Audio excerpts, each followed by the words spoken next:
Episode 11, The West Transforms, 1450 to 1750. Question 1. How was the Renaissance emphasis on the individual a departure from earlier medieval outlooks? How might this have affected areas other than art? The 14th century Italian writer Francesco Petrarch, who has been called the father of the Renaissance, once climbed Mount Vaux, a mountain in southern France. He wrote of the feat, expressing pride in his own achievements, and used the climb as a symbol of his own capacities. Petrarch's literary works celebrated, not denigrated, pride in oneself, a sharp departure from the humility and religious themes that characterized medieval art. The dominant cultural force in Europe from the fall of the Roman Empire up until the Renaissance was the Catholic Church. The Church wielded extraordinary influence over knowledge and orthodoxy, controlling both the means for acquiring new ideas and determining whether those ideas were suitable or allowable in a Christian society. Along with this, the Church was probably the wealthiest patron of the arts, and consequently, whether through architecture, art, or literature, religion became the central, if not only, theme. The shift towards representations of secular life and emphasis on the human experience was at the core of the Renaissance. It is no coincidence that this departure occurred at the same time as the commercial revolution was redefining the socio-economic order. Art was both an influence on and a reflection of a society-wide embrace of worldly experiences, in direct contrast with traditional church teachings that found little value in the secular. Certainly, this humanism would have clashed with previously accepted norms of government, religion, art, and commerce. Question 2.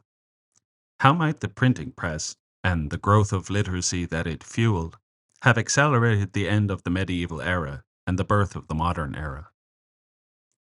The introduction of movable type printing presses, generally credited to the 15th century German inventor Johann Gutenberg, revolutionized communication.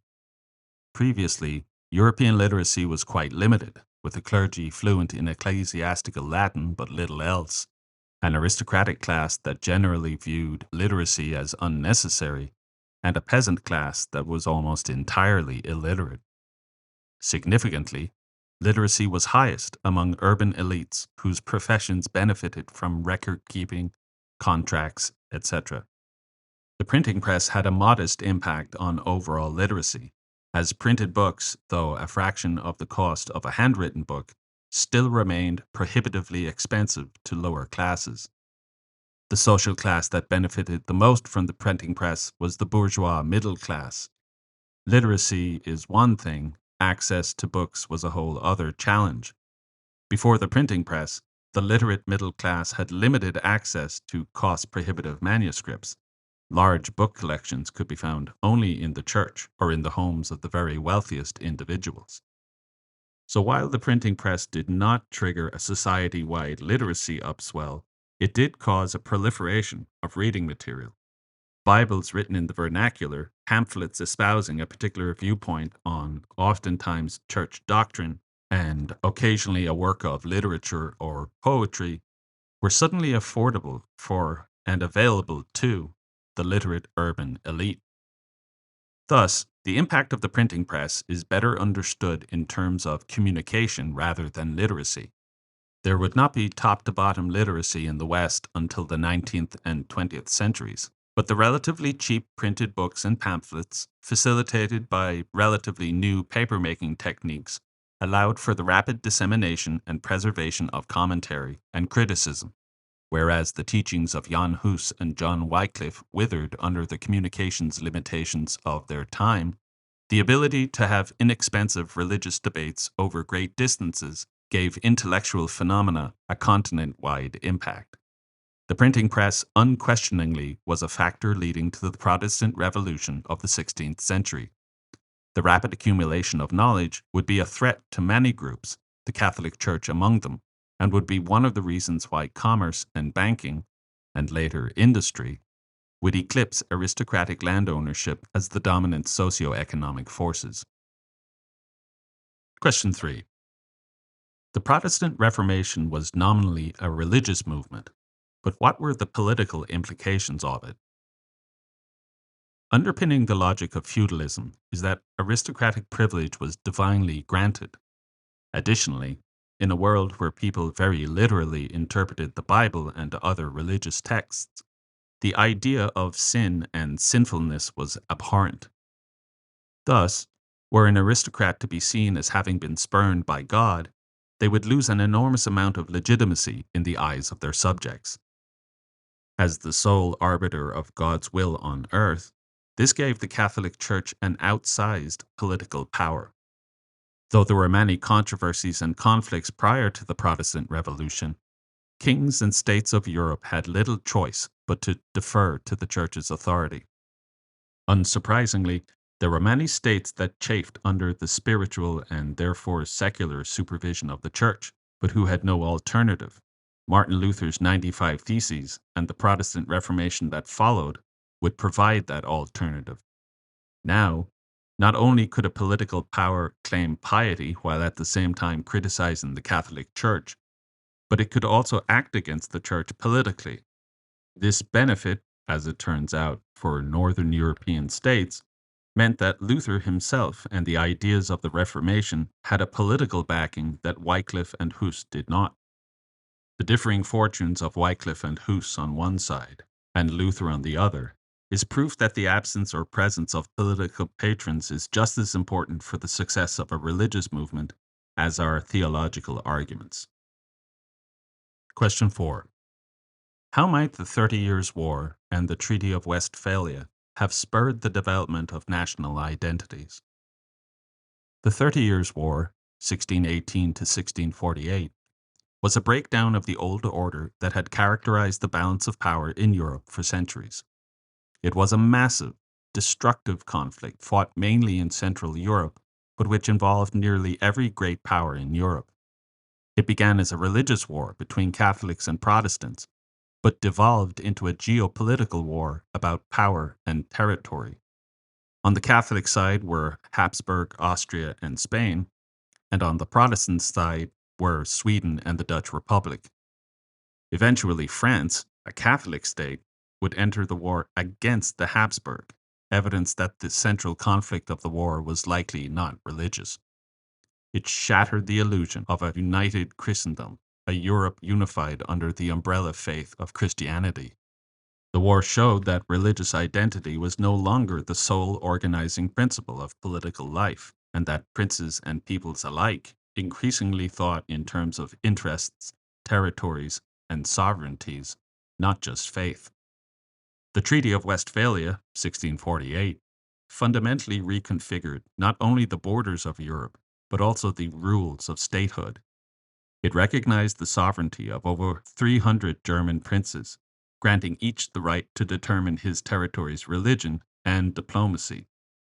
It expanded the principle of cuius regio eius religio, first established with the 1555 Peace of Augsburg, to include all Protestant denominations and also recognized the independence of the Dutch Republic and Switzerland.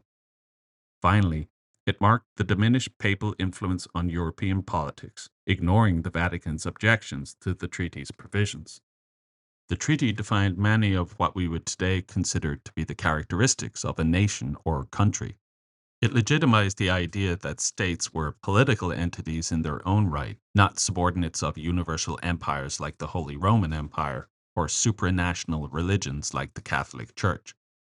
People began to see themselves as citizens of an abstraction, not just as Catholics, Protestants, or subjects of a hereditary aristocracy. It also introduced the concept of sovereign equality, that every state, no matter how large, powerful, or wealthy, has the same rights and duties under international law. Before the 30 Years' War, allegiance was personal to a monarch, lord, or faith, and borders were often fluid, with many peoples living under rulers of different languages or religions. After the Treaty of Westphalia, the basis for national identity shifted to the abstract. Territorial states became more fixed and self-defined. People began to associate with their state's interests and culture, even if that culture was still the province of the elite.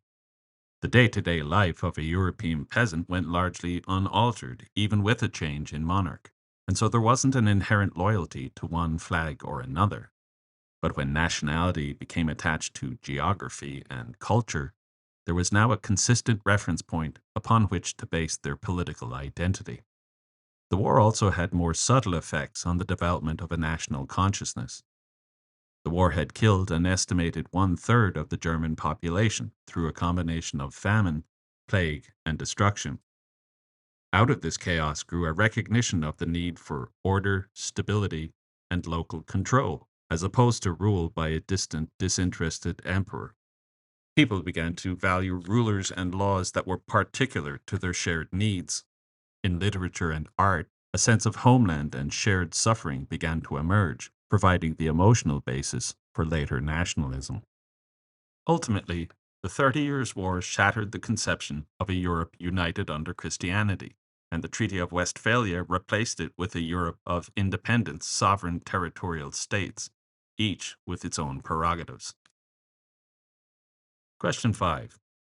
What caused the 16th century increase in the global money supply, and how did the resulting inflation spur commercial development? The Spanish discovery of silver in what are modern-day Bolivia and Mexico triggered a global inflationary period that would in turn spur commercial development. The massive import of gold and silver from Spain's new colonies forced prices up, first in Europe but then worldwide. The availability of more money based on silver supply generated this price rise. New wealth heightened demand for products to sell, both in the colonies and in Europe, but Western production could not keep pace. The fundamental force of inflation is scarcity.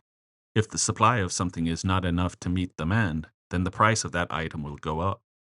This is why gold is so valuable. If gold could be found easily and widely, it would not be anywhere near as valuable as it is.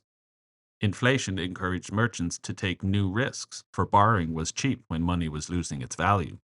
A sum borrowed in a given year would be worth less, in real terms, 5 years later, so it made sense to take loans for new investments. With this catalyst for economic growth, concurrent with the ongoing acquisition of colonial territories by the European powers, came the creation of nationally sponsored joint stock trading companies. The Spanish, the French, the English, and the Dutch all granted region-specific monopolies to these concerns. A perfect example of this would be the Dutch East Indies Trading Company's monopoly over the spice trade. The profits from the spice trade were like none that had been seen before, and ultimately would require the development of new bureaucratic skills and innovative banking arrangements. Question 6. How did inflation and commercialization provoke socioeconomic unrest? The dramatic changes accompanying this era of inflation and economic progress produced victims as well as victors. Growing commercialization and the urban economies that accompanied it created the beginnings of a new proletariat, that is, people without the ability to generate their own wealth. The introduction of new food staples from the Americas had established a more stable food supply, which in turn led to accelerated population growth. The increasing demand led to food price increases, which disproportionately hit the poor the hardest. Many people had to sell their land and move to a city in search of work. Some proletarians became manufacturing workers, depending on orders from merchants to earn a living.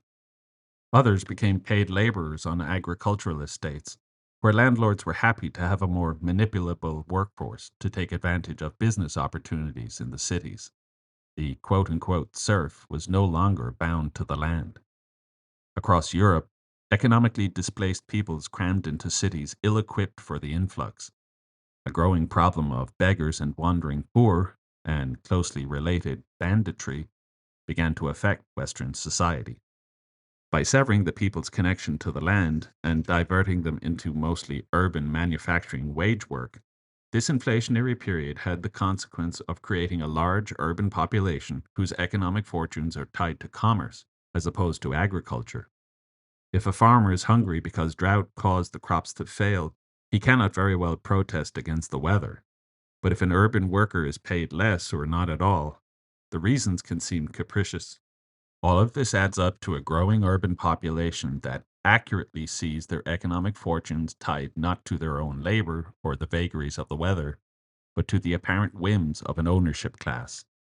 Karl Marx would have characterized this as incipient class consciousness, which in his interpretation leads to revolution. It can certainly be said that the urban proletariat's sensitivity to economic and political fortunes would be a destabilizing force in major urban centers across Europe, continuing to the present day. Question 7. Why would the scientific revolution be key in the development of the modern era?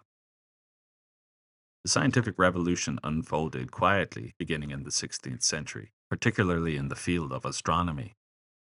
Work by Nicholas Copernicus, Johann Kepler, and Galileo Galilei all advanced understanding of planetary mechanics. The Belgian Vesalius made significant breakthroughs in anatomy. Most important of all was Francis Bacon, often called the father of empiricism. Bacon argued for the possibility of scientific knowledge based only on inductive reasoning and careful observation of events in nature. He believed that scientific knowledge could be acquired by the use of a skeptical and methodical approach. Bacon's ideas would eventually lead to the development of the scientific method, the foundation of Western science. The scientific method not only influenced our pursuit of knowledge of the natural world, however. At its core, the scientific method encourages questioning and comparison and seeks the root causes of a phenomenon.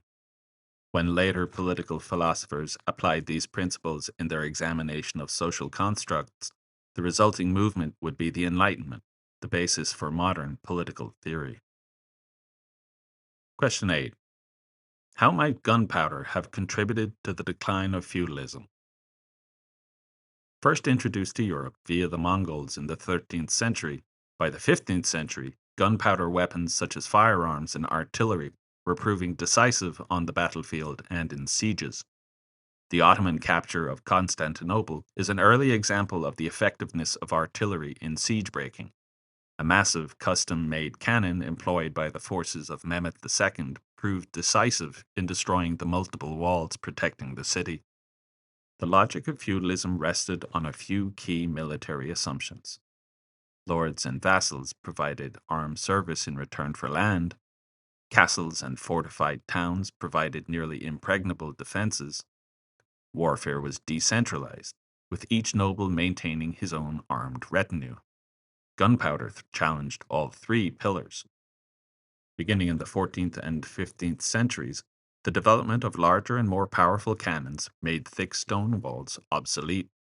Traditional fortifications were helpless against sustained bombardments, and more advanced and effective defenses proved to be costly to build and maintain. Only the wealthiest monarchs and states could afford them.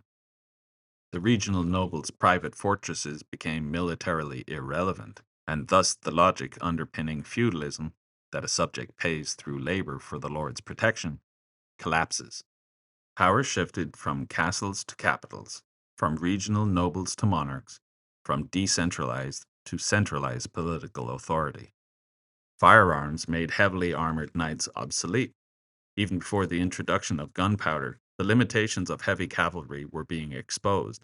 At the Battle of Agincourt in 1415, a numerically inferior English army under the command of Henry V bested a French army of heavy cavalry with coordinated archery.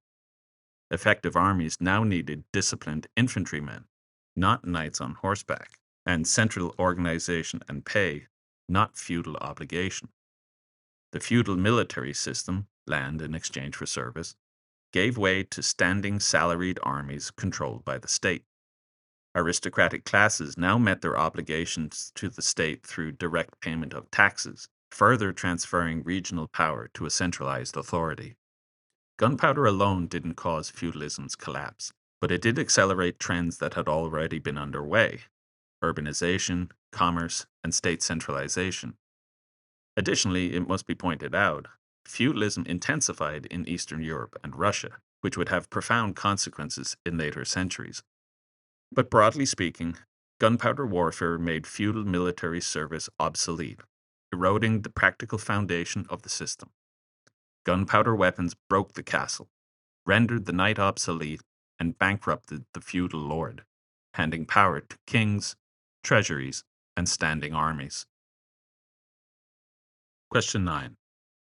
How did the growth of imperialism and the commercial revolution contribute to the development of absolute monarchies? The commercial revolution refers to the expansion of global trade, finance, and markets after the opening of the Atlantic world. Europeans established overseas colonies, trading in silver, sugar, spices, slaves, and textiles. To support this increasingly complex global economy, new financial institutions like banks, joint stock companies, insurance companies, and stock exchanges came into being. This meant that centralized state apparatuses were generating unprecedented revenue through taxes, import duties, and colonial profits. The fiscal infrastructure necessary to manage this amount of wealth further concentrated fiscal policy under the authority of the king. The commercial revolution was occurring during a period when feudalism was declining, whereas previously landed aristocrats could fulfill their feudal obligations by providing knights for the king, payment in kind specifically designed to be supported by land ownership. The shift towards a cash-centric economy essentially gave the king the opportunity to extract feudal obligations in cash, while at the same time negating the aristocrats' personal military control, thus concentrating wealth and military power in the person of the king. Imperial expansion also contributed to the concentration of power in the hands of the monarch. The earliest colonies were established under royal charters and were founded in the name of the king. The crown granted monopolies, for example, the British East India Company, which brought revenue and loyalty back to the monarch. The new overseas bureaucracies were established by the monarch and represented a significant expansion of the apparatus of state. Imperial expansion made monarchs global sovereigns with vast new administrative apparatuses. Finally, the rise of an urban commercial middle class also aided absolutism. For a capitalist economic system to work, there has to be order, infrastructure, and predictable rules, all factors best provided by a centralized state. The middle classes thus favored monarchical control, as it came at the expense of the landed aristocracy. The commercial revolution and imperial expansion provided the wealth, institutions, and ideology that allowed European monarchs to consolidate power, transforming them from feudal overlords to absolute rulers commanding centralized, bureaucratic, and global states. Question 10. In what ways was Louis XIV the epitome of absolutism? Beginning in the 16th century, the feudal monarchy, which balanced the distribution of power between a monarch and a landed aristocracy, was finally unraveling. In most countries, monarchs gained new powers, curtailing the power of the traditional counterweights of the nobility and the church. At the same time, states that used war as a means of diplomacy required more careful administration and improved tax collection. There was no better illustration of an absolute state, at least in the West, as France. French kings incrementally built up their power in the 17th century. They stopped convening the medieval parliament and passed laws unilaterally. They blew up castles of dissident nobles, remember the significance of gunpowder. Instead of relying on an unreliable ad hoc aristocratic bureaucracy, French kings slowly professionalized the state apparatus, appointing a growing bureaucracy from the merchants and lawyers now proliferating the new socio-economic landscape. These functionaries would be paid by, and would theoretically be loyal to, the king. At the very least, by dint of their commoner status, they would not have usurpative motivations. So great was the power of the 17th century French monarchs that the French system became known as an absolute monarchy. Famously, Louis XIV declared "D'état c'est moi," or "I am the state." Using the new bureaucratic organization, Louis developed additional functions for the state. He removed internal tariffs, allowing the French economy to function in unison. Embracing mercantilism, Louis fostered domestic manufacturing and production, and imposed high taxes on imported goods. Louis maneuvered so that revenue administration, colonial expansion, and military authority all fell under his sole authority. though it is tempting to point towards his penchant for extravagance as evidence of his power. It is the more mundane restructuring of the state apparatus that best demonstrates the extent and nature of his absolutism. Question 11. In what ways was the Enlightenment an outgrowth of the scientific revolution? The aftermath of the scientific revolution spilled over into a new movement known as the Enlightenment. In addition to building on the earlier achievements in mathematics and the sciences, the Enlightenment also broke new ground in applying scientific methods to the study of human society, paving the way for the development of the modern social sciences. The basic idea was that rational laws could describe social as well as natural phenomena, and with this understanding would come improved systems of government. Criminologists wrote of the failure of brutal punishments to deter crime. Political theorists wrote about the importance of written constitutions and the supremacy of law over privilege, and economists like Adam Smith identified key principles of the exchange of wealth. Smith's core tenet that individuals acting with self interest and in competition with others would promote overall general economic health. A deeply moral man, Smith extended this idea to assert that social problems would be solved as a stable and happy workforce would provide the labor, and thus profits, that would cater to the self interest of the owner class. To guarantee the purity of this system, Smith argued against the involvement of the state in the economy, a concept known as laissez faire. This stands out as an illustration of the growing belief that general models of human behavior could be derived from the application of an empirical approach. Question 12. How did agriculture change beginning in the late 1600s? What would be the long-term social significance of increased agricultural output? Until the late 17th century, Western Europe was still using agricultural techniques that had gone largely unmodified since the Middle Ages, and which were inadequate for the rapidly shifting socio-economic context of commercial and imperial expansion. The three-field system, in which a third of arable land was left fallow for a year to allow for nutritional recovery, placed a self-imposed handicap on the agricultural capacity of Western European societies. Several developments coincided to advance European agriculture. In the Netherlands and elsewhere, new procedures for draining swamps increased the available arable land. Breeding improved, increasing the quantity, size, and diversity of Europe's livestock.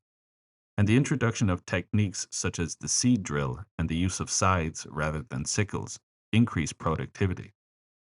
The introduction of the potato from the New World provided a massive boost to overall nutrition, which in turn fueled a population surge.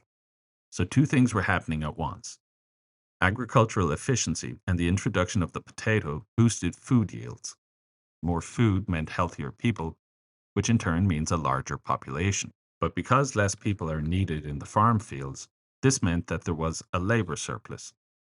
The excess couldn't stay in the countryside, so the only alternative was to move to the cities.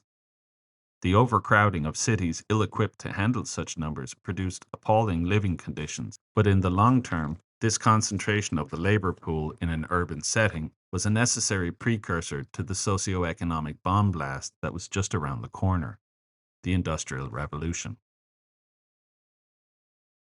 Question 13. How might colonialism have spurred an increase in manufacturing? How did manufacturing start to change? What socio-economic changes would accompany the growth in manufacturing?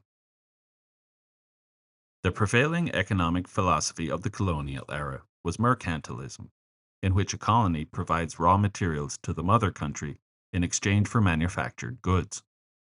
It is the latter that was the most important to the European imperialists. Under this system, the mother country would prohibit the colony from trading with other colonies or other nations. Thus, the imperial power could set their own asking price for resources from the colonies and would enjoy a monopoly over colonial consumption of finished goods. In short, the value of the colony was not just in its resources, but rather its position as a captive audience obliged to deal with only one supplier. As economies continued to shift away from agriculture and towards manufacturing, this meant that to have colonies was to have customers with no other alternatives. The capital generated from the resources of these colonies financed the increase in manufacturing, which in turn required new markets. To grow their economies, therefore, imperial powers saw no option other than to keep acquiring new colonies. The 18th century witnessed rapid expansion of at home small scale manufacturing by agricultural laborers seeking to take advantage of downtime to supplement their income. This downtime included winter months when the weather limited agricultural activity, but was more accurately a manifestation of the growing rural labor surplus. Hundreds of thousands of people were drawn into this domestic manufacturing system, in which capitalist merchants distributed supplies and orders, and workers self supervised the production process, for which they would receive cash wages. This pre industrial manufacturing phase relied largely on traditional hand tools, but the nature of a profit driven scheme spurred efforts to increase efficiency, which in turn drove technological innovation. The key characteristics of this proto industrial stage were thus the wage work, in which labor is compensated with cash in a manner increasingly detached from the rhythms of daily life, and the capitalist profit driven model that would demand greater and greater efficiency of production. One last note: the quest for efficiency, intentionally or not, sought to minimize the worker's contribution, that is, the same level of production, but requiring less labor hours. Were this the only effect, the move towards manufacturing would not have caused anywhere near the same amount of social upheaval. The reality, however, was that efficiency meant not just improved production rates, but also the simplification of the labor task. The less a production system relied on the skill or craftsmanship of an individual, the greater its profit potential. With rural populations moving into urban settings, this meant that work and workers became an abstraction that, in an urban setting devoid of tradition or personal connection, would lead to the development of a new social class, the industrial working class.